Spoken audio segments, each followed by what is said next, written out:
var bu sene biraz.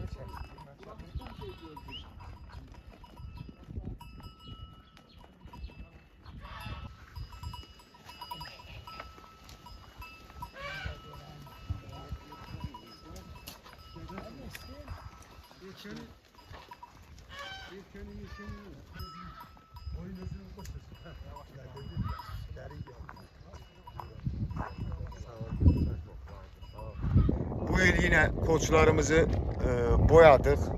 Geleneksel olarak koç katımını gerçekleştireceğiz. Sabahleyin kalktık işte bizim akrabalarla, komşularla koçlarımızı boyadık, süsledik, kurdelelerini taktık.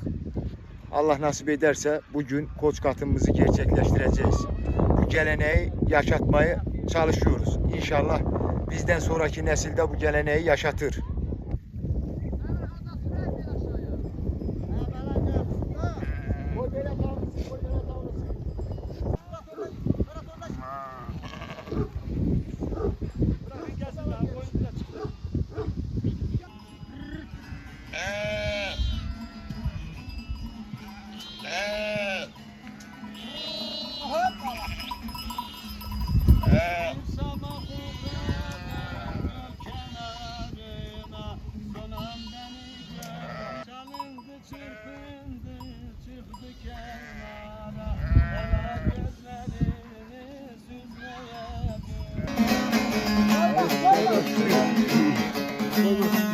Yüce dağların aşardık, Akyaka Dilan köyünde kültürümüzü yaşadık.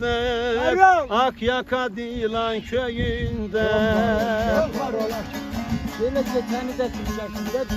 Nenem koymuştur adımı, binmişem aşkın atını. Murat Bey'in koç katımı, Akyaka Dilan köyünde.